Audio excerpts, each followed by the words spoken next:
Alright, well, here's the Doom Buggy. It's even got the front plate. It's from Haunted Mansion, but oh well. But anyways, this is the Doom Buggy. She is half YT4000, half DYT4000. The DYT4000, where that one comes from, is the rear body section and the frame, front end, and the steering came out of the DYT4000 as well. The transmission is a MST206 Peerless 6-speed. This thing originally had a hydrostatic transmission, and you'll see on the rear is a rear plate. The rear plate actually came off of a Murray. The transmission came out of a Murray. And so what I did was I used the, I don't know if you guys can see that or not, but get a better angle here.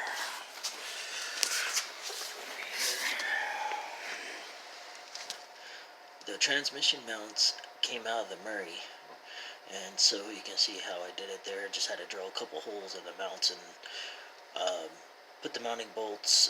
Those are actually transaxle mounting bolts with lock nuts. Of course, the mount fits pretty good up on the transmission there, and I used joist hangers, like the L brackets for joist and stuff, to mount my transmission up to the frame, which I still need to put another bolt in on each side. You see the other mount over there. So the pulley is a 2.5 inch 5/8 bore keyed pulley with an 86 inch belt, which actually could use to be 87 stock clutch. And then of course that pulley there was the stock one off the stock one off the YT4000, which the top pulley is actually a 4 inch, where the bottom pulley is a 6 inch. So anyway, so the front tires came off of a GT3000, which they fit perfectly, which had to put a couple more washers on them. Front tires came off of an MTD. They're 20 by 8 tire. Rear tires are a 22/12/8 ATV tire. They are a Spider Track. See a Spider Track right there by ITP. Rear fuel tank. And the seat came off of an MTD, which I just bolted it straight down to the body there. Underneath, I had to drill a couple holes, drill it. Let's see, the shifter, which I'll get over here, actually works in this fashion here. So that's reverse, neutral, first, second, third, fourth, fifth can be hard, so I gotta cut another little bit more for that shifter to move smoothly, but that's fifth, and there's sixth.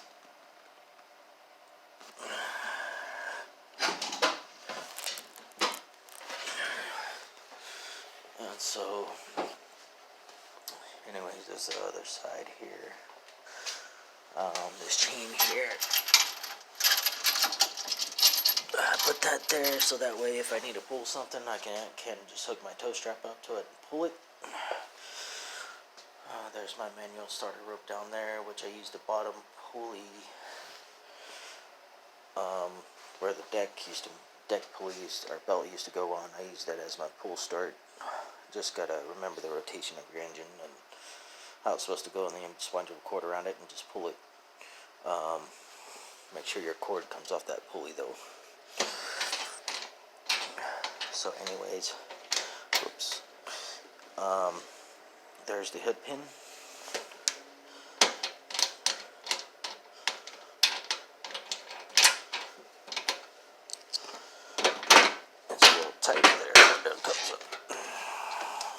wire itself anyways one day.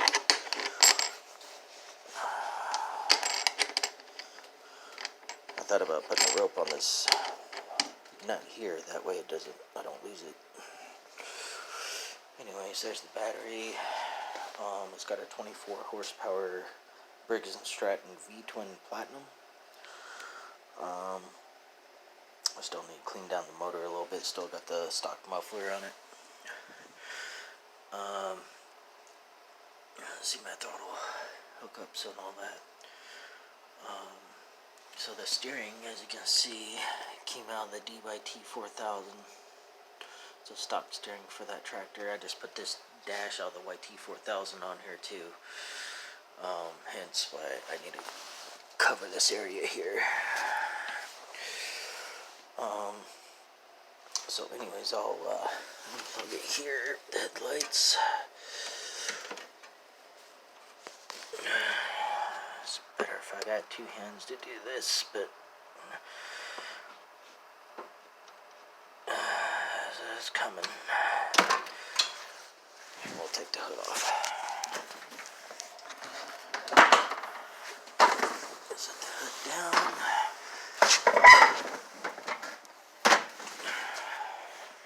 Now we can see the front. So as you see, I got my throttle cable there. This is the bicycle lever. As you can see. And that cable runs all the way around here. Up underneath the muffler guard there. Up and around. And over here. And this cable came off of a push lawnmower that I had sitting around, and what I did was used one of these guys. You can see that up in there, but there's the throttle rod right there. And the cable, I just wrapped it around a little bit just because it had excess, which one day I'll cut all that off. But there's the clamp right there. Just clamp your cable to that, and it's pretty nice and tight.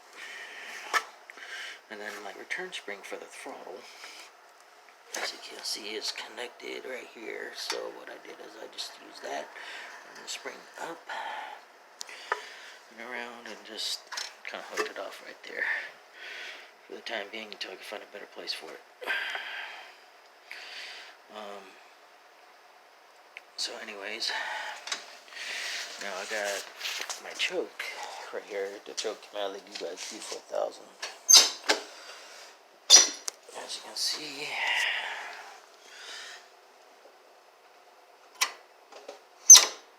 choke, and this also acts as a what do you call it, to idle. You can actually idle this thing up and keep it at a steady speed if you wanted to, kind of like a cruise control kind of thing. But so I got a couple options there where I can keep the speed up, and and the speed's governed on that choke. Versus where on the throttle it's ungoverned.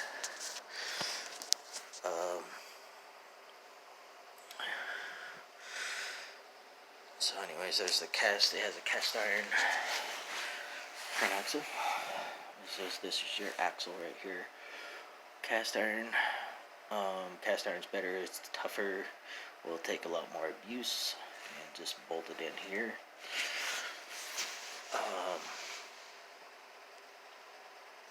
So anyways, there's a clutch setup, which my clutch doesn't push all the way in, but so anyways, there's another topic here, which is belt keepers.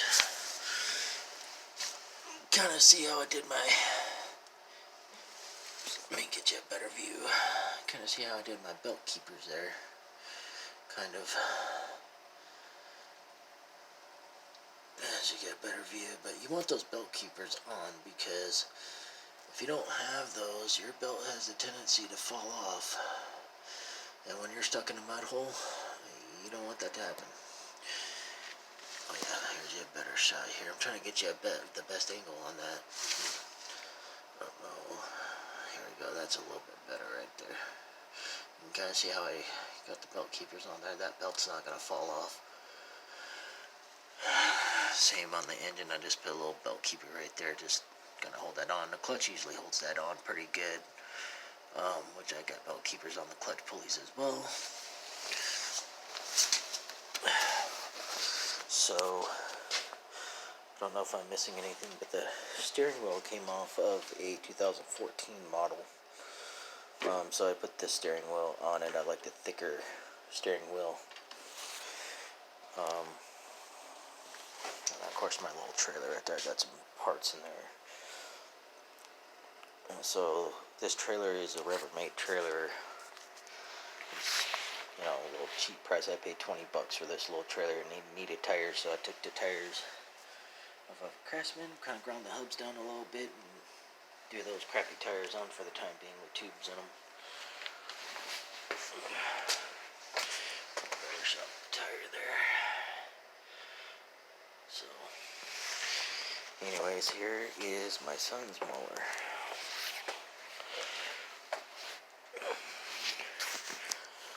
This is an older Craftsman.